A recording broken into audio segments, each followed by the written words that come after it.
यथार्थ मोक्ष।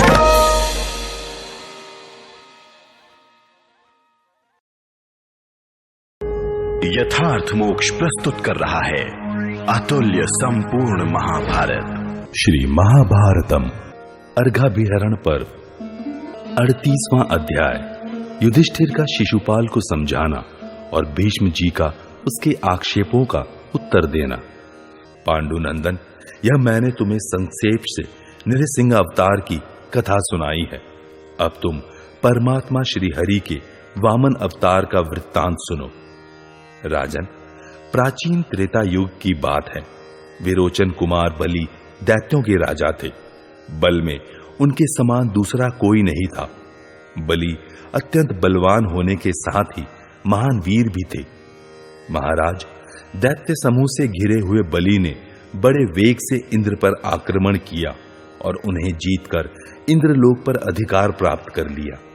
राजा बलि के आक्रमण से अत्यंत त्रस्त हुए इंद्र आदि देवता ब्रह्मा जी को आगे करके क्षीर सागर के तट पर गए और सबने मिलकर देवादिदेव भगवान नारायण का स्तवन किया। देवताओं की स्तुति सुनने पर श्री हरि ने उन्हें दर्शन दिया और कहा जाता है उन पर कृपा प्रसाद करने के फल स्वरूप भगवान का अदिति के गर्भ से प्रादुर्भाव हुआ, जो इस समय यदुकुल को आनंदित कर रहे हैं। ये ही भगवान श्री कृष्ण पहले अदिति के पुत्र होकर इंद्र के छोटे भाई विष्णु के नाम से विख्यात हुए। उन्हीं दिनों महापराक्रमी दैत्यराज बलि ने क्रतुश्रेष्ठ अश्वमेध के अनुष्ठान की तैयारी आरंभ की। युधिष्ठिर, जब दैत्यराज का यज्ञ आरंभ हो गया, उस समय भगवान विष्णु ब्राह्मण वेशधारी वामन ब्रह्मचारी के रूप में अपने को छिपाकर सिर मुड़ाए यज्ञोपवीत काला मृग चर्म और शिखा धारण किए हाथ में पलाश का डंडा लिए उस यज्ञ में गए। उस समय भगवान वामन की अद्भुत शोभा दिखाई देती थी। बलि के वर्तमान यज्ञ में प्रवेश करके उन्होंने दैत्यराज से कहा, मुझे 3 पग भूमि दक्षिणा रूप में दीजिए, केवल 3 पग भूमि मुझे दे दीजिए। ऐसा कहकर उन्होंने महान असुर बलि से याचना की। बलि ने भी तथास्तु कहकर श्री विष्णु को भूमि दे दी। बलि से वह भूमि पाकर भगवान विष्णु बड़े वेग से बढ़ने लगे। राजन, वे पहले तो बालक जैसे लगते थे, किंतु उन्होंने बढ़कर 3 ही पगों में स्वर्ग, आकाश और पृथ्वी सबको माप लिया। इस प्रकार बलवान राजा बलि के यज्ञ में जब महाबली भगवान विष्णु ने केवल 3 पगों द्वारा त्रिलोकी को नाप लिया, तब किसी से भी क्षुब्ध न किए जा सकने वाले महान असुर क्षुब्ध हो उठे। राजन, उनमें विप्रचित्ति आदि दानव प्रधान थे। क्रोध में भरे हुए उन महाबली दैत्यों के समुदाय अनेक प्रकार के वेश धारण किए वहां उपस्थित थे। उनके मुख अनेक प्रकार के दिखाई देते थे। वे सब के सब विशालकाय थे। उनके हाथों में भांति भांति के अस्त्र शस्त्र थे। उन्होंने विविध प्रकार की मालाएं तथा चंदन धारण कर रखे थे। वे देखने में बड़े भयंकर थे और तेज से मानो प्रज्वलित हो रहे थे। भरत नंदन, जब भगवान विष्णु ने तीनों लोकों को मापना आरंभ किया, उस समय सभी दैत्य अपने अपने आयुध लेकर उन्हें चारों ओर से घेर कर खड़े हो गए। भगवान ने महाभयंकर रूप धारण करके उन सब दैत्यों को लातों थप्पड़ों से मारकर भूमंडल का सारा राज्य उनसे शीघ्र छीन लिया। उनका एक पैर आकाश में पहुंचकर आदित्य मंडल में स्थित हो गया। भूतात्मा भगवान श्री हरि उस समय अपने तेज से सूर्य की अपेक्षा बहुत बढ़ चढ़कर प्रकाशित हो रहे थे। महाबली महाबाहु भगवान विष्णु संपूर्ण दिशाओं, विदिशाओं, तथा समस्त लोगों को प्रकाशित करते हुए बड़ी शोभा पा रहे थे। जिस समय वे वसुधा को अपने पैरों से माप रहे थे, उस समय वे इतने बढ़े कि चंद्रमा और सूर्य उनकी छाती के सामने आ गए थे। जब वे आकाश को लांघने लगे, तब वे ही चंद्रमा और सूर्य उनके नाभि देश में आ गए। जब वे आकाश या स्वर्गलोक से भी ऊपर को पैर बढ़ाने लगे, उस समय उनका रूप इतना विशाल हो गया कि सूर्य और चंद्रमा उनके घुटनों में स्थित दिखाई देने लगे। इस प्रकार ब्राह्मण लोग अमित पराक्रमी भगवान विष्णु के उस विशाल रूप का वर्णन करते हैं। युधिष्ठिर, भगवान का पैर ब्रह्मांड कपाल तक पहुंच गया और उसके आघात से कपाल में छिद्र हो गया, जिससे झरझर करके एक नदी प्रकट हो गई, जो शीघ्र ही नीचे उतरकर समुद्र में जा मिली। सागर में मिलने वाली वह पावन सरिता ही गंगा है। भगवान श्री हरि ने बड़े बड़े दानवों को मारकर सारी पृथ्वी उनके अधिकार से छीन ली और तीनों लोकों के साथ सारी आसुरी संपदा का अपहरण करके उन असुरों को स्त्री पुत्रों सहित पाताल में भेज दिया। नमुची, शंबर और महामना प्रहलाद भगवान के चरणों के स्पर्श से पवित्र हो गए। भगवान ने उनको भी पाताल में भेज दिया। राजन, भूतात्मा भगवान श्री हरि ने अपने श्री अंगों में विशेष रूप से पंच महाभूतों तथा भूत, भविष्य और वर्तमान सभी कालों का दर्शन कराया। उनके शरीर में सारा संसार इस प्रकार दिखाई देता था मानो उसमें लाकर रख दिया गया हो। संसार में कोई ऐसी वस्तु नहीं है जो उन परमात्मा से व्याप्त न हो। परमेश्वर भगवान विष्णु के उस रूप को देखकर उनके तेज से तिरस्कृत हो देवता, दानव और मानव सभी मोहित हो गए। अभिमानी राजा बलि को भगवान ने यज्ञ मंडप में ही बांध लिया और विरोचन के समस्त कुल को स्वर्ग से पाताल में भेज दिया। गरुड़ वाहन भगवान विष्णु को अपने परमेश्वरीय तेज से उपर्युक्त कर्म करके भी अहंकार नहीं हुआ। दानव सूदन श्री विष्णु ने शचीपति इंद्र को समस्त देवताओं का आधिपत्य देकर त्रिलोकी का राज्य भी उन्हें दे दिया। इस प्रकार परमात्मा श्री हरि के वामन अवतार का वृत्तांत संक्षेप से तुम्हें बताया गया। वेद वेदता ब्राह्मण भगवान विष्णु के इस सुयश का वर्णन करते हैं। युधिष्ठिर, अब तुम मनुष्यों में श्री हरि के जो अवतार हुए हैं उनका वृत्तांत सुनो। महाराज, अब मैं पुनः भगवान विष्णु के दत्तात्रेय नामक अवतार का वर्णन करता हूं। दत्तात्रेय जी महान यशस्वी महर्षि थे। एक समय की बात है, सारे वेद नष्ट से हो गए। वैदिक कर्मों और यज्ञ यागादिकों का लोप हो गया। चारों वर्ण एक में मिल गए और सर्वत्र वर्ण संकरता फैल गई। धर्म शिथिल हो गया एवं अधर्म दिनों दिन बढ़ने लगा। सत्य दब गया और सब ओर असत्य ने सिक्का जमा लिया। प्रजा क्षीण होने लगी और धर्म को अधर्म द्वारा हर तरह से पीड़ा पहुंचने लगी। ऐसे समय में महात्मा दत्तात्रेय ने यज्ञ और कर्मानुष्ठान की विधि सहित संपूर्ण वेदों का पुनरुद्धार किया और पुनः चारों वर्णों को पृथक पृथक अपनी अपनी मर्यादा में स्थापित किया। इन्होंने ही हैहयराज अर्जुन को वर प्रदान किया था। हैहयराज अर्जुन ने अपनी सेवाओं द्वारा दत्तात्रेय जी को प्रसन्न कर लिया था। वह अच्छी तरह सेवा में संलग्न हो वन में मुनिवर दत्तात्रेय की परिचर्या में लगा रहता था। उसने दूसरों का दोष देखना छोड़ दिया था। वह ममता और अहंकार से रहित था। उसने दीर्घ काल तक दत्तात्रेय जी की आराधना करके उन्हें संतुष्ट किया। दत्तात्रेय जी आप्त पुरुषों से भी बढ़कर आप्त पुरुष थे। बड़े बड़े विद्वान उनकी सेवा में रहते थे। विद्वान सहस्त्रबाहु अर्जुन ने उन ब्रह्म ऋषि से ये निम्नांकित वर प्राप्त किए। अमरत्व छोड़कर उसके मांगे हुए सभी वर विद्वान ब्राह्मणी दत्तात्रेय जी ने दे दिए। उसने 4 वरों के लिए महर्षि से प्रार्थना की थी और उन चारों का ही महर्षि ने अभिनंदन किया था। वे वर इस प्रकार हैं। हैहयराज बोला, मैं श्रीमान, मनस्वी, बलवान, सत्यवादी, अदोषदर्शी तथा सहस्त्र भुजाओं से विभूषित हूं। यह मेरे लिए पहला वर है। मैं जरायुज और अंडज जीवों के साथ साथ समस्त चराचर जगत का धर्म पूर्वक शासन करना चाहता हूं। मेरे लिए दूसरा वर यही हो। मैं अनेक प्रकार के यज्ञों द्वारा देवताओं, ऋषियों, पितरों तथा ब्राह्मण अतिथियों का यजन करूं और जो लोग मेरे शत्रु हैं उन्हें सम्रांगण में तीखे बाणों द्वारा मारकर यमलोक पहुंचा दूं। भगवान दत्तात्रेय मेरे लिए यही तीसरा वर हो, जिसके समान इहलोक या स्वर्गलोक में कोई पुरुष न था, न है और न होगा ही, वही मेरा वध करने वाला हो।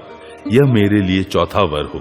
वह अर्जुन राजा कृतवीर्य का ज्येष्ठ पुत्र था और युद्ध में महान शौर्य का परिचय देता था। उसने माहिष्मती नगरी में 10 लाख वर्षों तक निरंतर अभ्युदयशील होकर राज्य किया। जैसे आकाश में सूर्यदेव सदा प्रकाशमान होते हैं, उसी प्रकार कार्तवीर्य अर्जुन सारी पृथ्वी और समुद्री द्वीपों को जीतकर इस भूतल पर अपने पुण्य कर्मों से प्रकाशित हो रहा था। शक्तिशाली सहस्त्रबाहु ने इंद्रद्वीप, कशेरु द्वीप, ताम्र द्वीप, गभस्तिमान द्वीप, गंधर्व द्वीप, वरुण द्वीप और सौम्याक्ष द्वीप को, जिन्हें उसके पूर्वजों ने भी नहीं जीता था, जीतकर अपने अधिकार में कर लिया। उसका श्रेष्ठ राजभवन बहुत ही सुंदर और सारा का सारा सुवर्णमय था। उसने अपने राज्य की आय को 4 भागों में बांट रखा था और इस विभाजन के अनुसार ही वह प्रजा का पालन करता था। वह उस आय के एक अंश के द्वारा सेना का संग्रह और संरक्षण करता था, दूसरे अंश के द्वारा गृहस्थी का खर्च चलाता था तथा उसका जो तीसरा अंश था उसके द्वारा राजा अर्जुन प्रजाजनों की भलाई के लिए यज्ञों का अनुष्ठान करता था। वह सबका विश्वास पात्र और परम कल्याणकारी था। वह राज्य की आय के चौथे अंश के द्वारा गांवों और जंगलों में डाकुओं और लुटेरों को शासन पूर्वक रोकता था। कृतवीर्य कुमार अर्जुन उसी धन को अच्छा मानता था जिसे उसने अपने बल पराक्रम द्वारा प्राप्त किया हो। काक या मूषक वृत्ति से जो लोग प्रजा के धन का अपहरण करते थे, उन सबको वह नष्ट कर देता था। उसके राज्य के भीतर गांवों तथा नगरों में घर के दरवाजे बंद नहीं किए जाते थे। राजन, कार्तवीर्य अर्जुन ही समूचे राष्ट्र का पोषक, स्त्रियों का संरक्षक, बकरियों की रक्षा करने वाला तथा गौओं का पालक था। वही जंगल में मनुष्यों की खेती की रक्षा करता था। यह है कार्तवीर्य का अद्भुत कार्य, जिसकी मनुष्यों से तुलना नहीं हो सकती। न पहले का कोई राजा कार्तवीर्य की किसी महत्ता को प्राप्त कर सका और न भविष्य में ही कोई प्राप्त कर सकेगा। वह जब समुद्र में चलता था तब उसका वस्त्र नहीं भीगता था। राजा अर्जुन दत्तात्रेय जी के कृपा प्रसाद से लाखों वर्ष तक पृथ्वी पर शासन करते हुए इस प्रकार राज्य का पालन करता रहा।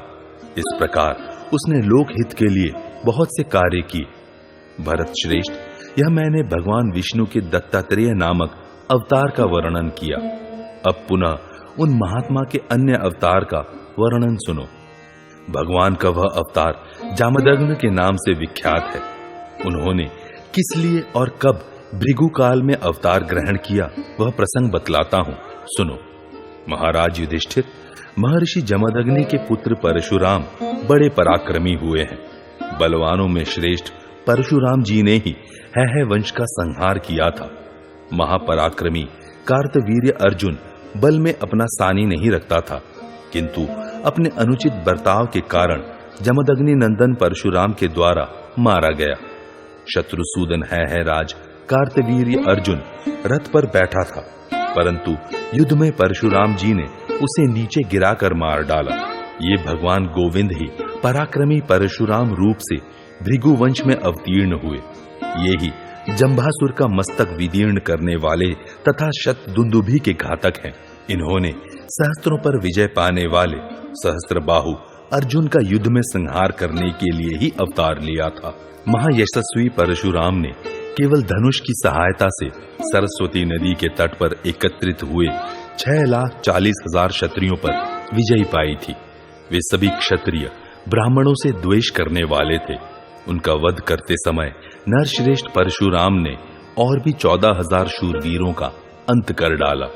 तदनंतर शत्रुदमन राम ने 10,000 क्षत्रियों का और वध किया। उसके बाद उन्होंने हजारों वीरों को मूसल से मारकर यमलोक पहुंचा दिया तथा सहस्त्रों को फरसे से काट डाला। भृगुनंदन परशुराम ने 14,000 क्षत्रियों को क्षण मात्र में मार गिराया तथा शेष ब्रह्मद्रोहियों का भी मूलोच्छेद करके स्नान किया। क्षत्रियों से पीड़ित होकर ब्राह्मणों ने राम राम कहकर आर्तनाद किया था। इसीलिए सर्व विजयी परशुराम ने पुनः फरसे से 10,000 क्षत्रियों का अंत किया। जिस समय द्विज लोग भृगुनंदन परशुराम दौड़ो बचाओ इत्यादि बातें कहकर करुण क्रंदन करते, उस समय उन पीड़ितों द्वारा कही हुई वह आर्तवाणी परशुराम जी नहीं सहन कर सके। उन्होंने काश्मीर, दरद, कुंती भोज, शूद्रक, मालव, शक, चेदी, काशी, करुष, ऋषिक, कृत, कैशिक, अंग, वंग, कलिंग, मागध, काशी, कोसल, रात्रायण, वीतिहोत्र, किरात तथा मार्तिकावत, इनको तथा अन्य सहस्त्रों राजेश्वरों को प्रत्येक देश में तीखे बाणों से मारकर यमराज के भेंट कर दिया। मेरु और मंदर पर्वत जिसके आभूषण हैं, वह पृथ्वी करोड़ों क्षत्रियों की लाशों से पट गई। 1-2 बार नहीं 21 बार परशुराम ने यह पृथ्वी क्षत्रियों से सूनी कर दी। तदनंतर महाबाहु परशुराम ने प्रचुर दक्षिणा वाले यज्ञों का अनुष्ठान करके 100 वर्षों तक सौभ नामक विमान पर बैठे हुए राजा शाल्व के साथ युद्ध किया। भरत श्रेष्ठ युधिष्ठिर तदनंतर सुंदर रथ पर बैठकर सौभ विमान के साथ युद्ध करने वाले शक्तिशाली वीर भृगुश्रेष्ठ परशुराम ने गीत गाती हुई नगनिका कुमारियों के मुख से यह सुना। राम राम महाबाहो, तुम भृगुवंश की कीर्ति बढ़ाने वाले हो, अपने सारे अस्त्र शस्त्र नीचे डाल दो, तुम सौभ विमान का नाश नहीं कर सकोगे। भयभीतों को अभय देने वाले चक्रधारी गदापाणी भगवान श्री विष्णु प्रद्युम्न और सांब को साथ लेकर युद्ध में सौभ विमान का नाश करेंगे। यह सुनकर पुरुष सिंह परशुराम उसी समय वन को चल दिए। राजन, वे महायशस्वी मुनि कृष्णावतार के समय की प्रतीक्षा करते हुए अपने सारे अस्त्र शस्त्र, रथ, कवच, आयुध, बाण, परशु और धनुष जल में डालकर बड़ी भारी तपस्या में लग गए। शत्रुओं का नाश करने वाले धर्मात्मा परशुराम ने लज्जा, प्रज्ञा, श्री, कीर्ति और लक्ष्मी इन पांचों का आश्रय लेकर अपने पूर्वोक्त रथ को त्याग दिया। आदि काल में जिसकी प्रवृत्ति हुई थी, उस काल का विभाग करके भगवान परशुराम ने कुमारियों की बात पर श्रद्धा होने के कारण ही सौभ विमान का नाश नहीं किया, असमर्थता के कारण नहीं। जमदग्नि नंदन परशुराम के नाम से विख्यात वे महर्षि, जो विश्वविदित ऐश्वर्यशाली महर्षि हैं, वे इन्हीं श्री कृष्ण के अंश हैं, जो इस समय तपस्या कर रहे हैं। राजन, अब महात्मा भगवान विष्णु के साक्षात स्वरूप श्री राम के अवतार का वर्णन सुनो, जो विश्वामित्र मुनि को आगे करके चलने वाले थे। चैत्र मास के शुक्ल पक्ष की नवमी तिथि को अविनाशी भगवान महाबाहु विष्णु ने अपने आप को 4 स्वरूपों में विभक्त करके महाराज दशरथ के सकाश से अवतार ग्रहण किया था। वे भगवान सूर्य के समान तेजस्वी राजकुमार लोक में श्री राम के नाम से विख्यात हुए। कुंती नंदन युधिष्ठिर जगत को प्रसन्न करने तथा धर्म की स्थापना के लिए ही महायशस्वी सनातन भगवान विष्णु वहां प्रकट हुए। मनुष्यों के स्वामी भगवान श्री राम को साक्षात सर्वभूतपति श्री हरि का ही स्वरूप बतलाया जाता है। भारत उस समय विश्वामित्र के यज्ञ में विघ्न डालने के कारण राक्षस सुबाहु श्री रामचंद्र जी के हाथों मारा गया और मारीच नामक राक्षस को भी बड़ी चोट पहुंची। परम बुद्धिमान विश्वामित्र मुनि ने देवशत्रु राक्षसों का वध करने के लिए श्री रामचंद्र जी को ऐसे ऐसे दिव्यास्त्र प्रदान किए थे, जिनका निवारण करना देवताओं के लिए भी अत्यंत कठिन था। उन्हीं दिनों महात्मा जनक के यहाँ धनुष यज्ञ हो रहा था। उसमें श्री राम ने भगवान श्री कृष्ण के महान धनुष को खेल खेल में ही तोड़ डाला। तदनंतर सीता जी के साथ विवाह करके रघुनाथ जी अयोध्यापुरी में लौट आए और वहां सीता जी के साथ आनंद पूर्वक रहने लगे। कुछ काल के पश्चात पिता की आज्ञा पाकर वे अपनी विमाता महारानी कैकेयी का प्रिय करने की इच्छा से वन में चले गए। वहां सब धर्मों के ज्ञाता और समस्त प्राणियों के हित में तत्पर श्री रामचंद्र जी ने लक्ष्मण के साथ 14 वर्षों तक वन में निवास किया। भरतवंशी राजन 14 वर्षों तक उन्होंने वन में तपस्या पूर्वक जीवन बिताया। उनके साथ उनकी अत्यंत रूपवती धर्मपत्नी भी थी, जिन्हें लोग सीता कहते थे। अवतार के पहले श्री विष्णु रूप में रहते समय भगवान के साथ उनकी जो योग्यतमा भार्या लक्ष्मी रहा करती हैं, उन्होंने ही उपयुक्त होने के कारण श्री राम अवतार के समय सीता के रूप में अवतीर्ण हो अपने पति देव का अनुसरण किया था। भगवान श्री राम जनस्थान में रहकर देवताओं के कार्य सिद्ध करते थे। धर्मात्मा श्री राम ने प्रजाजनों के हित की कामना से भयानक कर्म करने वाले 14,000 राक्षसों का वध किया, जिनमें मारीच, खरदूषण और त्रिशिरा आदि प्रधान थे। उन्हीं दिनों 2 शापग्रस्त गंधर्व क्रूर कर्मा राक्षसों के रूप में वहां रहते थे, जिनके नाम विराध और कम्बंध थे। श्री राम ने उन दोनों का भी संहार कर डाला।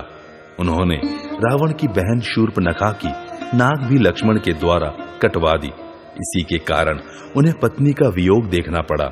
तब वे सीता की खोज करते हुए वन में विचरने लगे। तदनंतर ऋषयमुख पर्वत पर जा पंपा सरोवर को लांघकर श्री राम जी सुग्रीव और हनुमान जी से मिले और उन दोनों के साथ उन्होंने मैत्री स्थापित कर ली।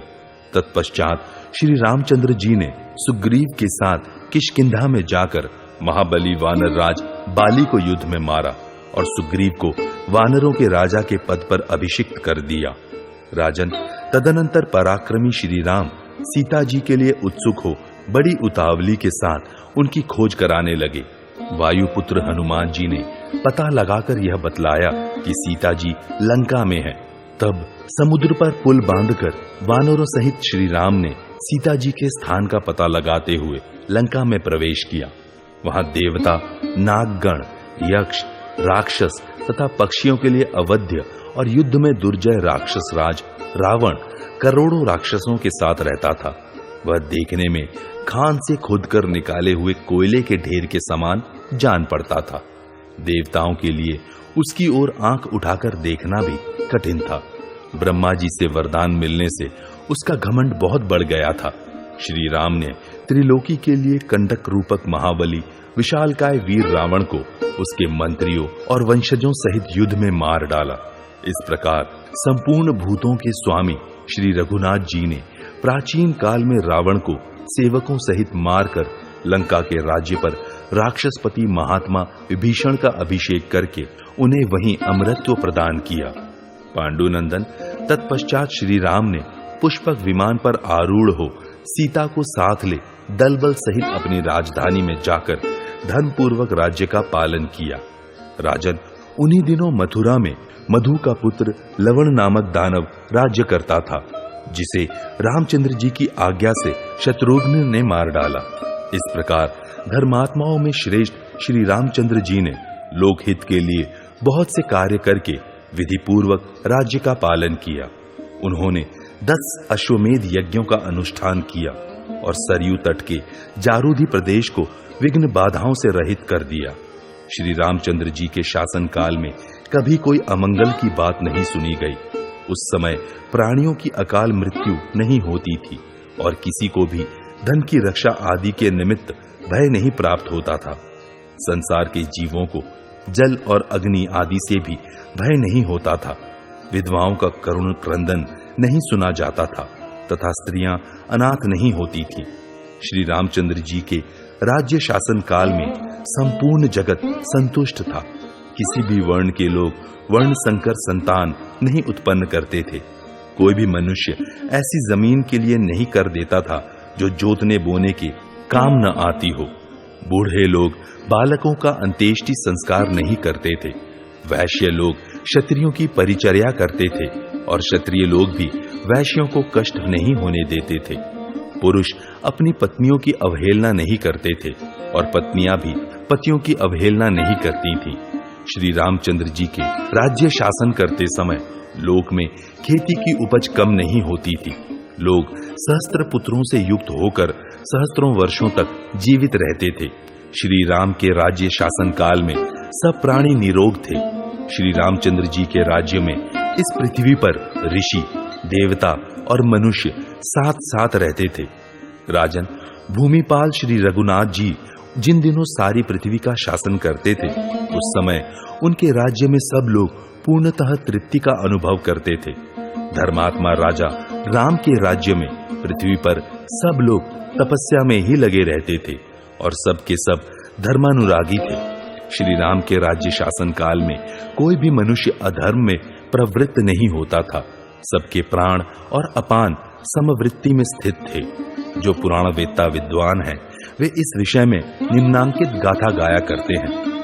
भगवान श्री राम की अंग कांति श्याम है, युवावस्था है, उनके नेत्रों में कुछ कुछ लाली है, वे गजराज जैसे पराक्रमी हैं, उनकी भुजाएं घुटनों तक लंबी हैं, मुख बहुत सुंदर है, कंधे सिंह के समान हैं और वे महान बलशाली हैं। उन्होंने राज्य और भोग पाकर 11,000 वर्षों तक इस पृथ्वी का शासन किया। प्रजाजनों में राम राम राम इस प्रकार केवल राम की ही चर्चा होती थी। राम के राज्य शासन काल में यह सारा जगत राममय हो रहा था। उस समय के द्विज ऋग्वेद, यजुर्वेद और सामवेद के ज्ञान से शून्य नहीं थे। इस प्रकार मनुष्यों में श्रेष्ठ श्री रामचंद्र जी ने दंडकारण्य में निवास करके देवताओं का कार्य सिद्ध किया और पहले के अपराधी पुलस्त्य नंदन रावण को, जो देवताओं, गंधर्वों और नागों का शत्रु था, युद्ध में मार गिराया। इक्ष्वाकु कुल का अभ्युदय करने वाले महाबाहु श्री राम महान पराक्रमी, सर्वगुण संपन्न और अपने तेज से देदीप्यमान थे। वे इसी प्रकार सेवकों सहित रावण का वध करके राज्य पालन के पश्चात साकेत लोक में पधारे। इस प्रकार परमात्मा दशरथ नंदन श्री राम के अवतार का वर्णन किया गया। राजन, तदनंतर अब 28वें द्वापर में भयभीतों को अभय देने वाले श्री वत्स विभूषित महाबाहु भगवान श्री कृष्ण के रूप में श्री विष्णु का अवतार हुआ है। ये इस लोक में परम सुंदर, उदार, मनुष्यों में अत्यंत सम्मानित, स्मरण शक्ति से संपन्न, देश काल के ज्ञाता एवं शंख, चक्र, गदा और खड्ग आदि आयुध धारण करने वाले हैं। वासुदेव के नाम से इनकी प्रसिद्धि है। ये सदा सब लोगों के हित में संलग्न रहते हैं। भूदेवी का प्रिय कार्य करने की इच्छा से इन्होंने वृषणी वंश में अवतार ग्रहण किया है। ये ही मनुष्यों को अभयदान करने वाले हैं। इन्हीं की मधुसूदन नाम से प्रसिद्धि है। इन्होंने ही शकटासुर, यमलार्जुन और पूतना के मर्म स्थानों में आघात करके उनका संहार किया है। मनुष्य शरीर में प्रकट हुए कंस आदि दैत्यों को युद्ध में मार गिराया। परमात्मा का यह अवतार भी लोकहित के लिए ही हुआ है। कलयुग के अंत में जब धर्म शिथिल हो जाएगा, उस समय भगवान श्री हरि पाखंडियों के वध तथा धर्म की वृद्धि के लिए और ब्राह्मणों के हित की कामना से पुनः अवतार लेंगे। उनके उस अवतार का नाम होगा कल्कि विष्णु यशा। भगवान के ये तथा और भी बहुत से दिव्य अवतार देवगणों के साथ होते हैं, जिनका ब्रह्मवादी पुरुष पुराणों में वर्णन करते हैं। दाक्षिणात्य प्रति में अध्याय समाप्त।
यथार्थ मोक्ष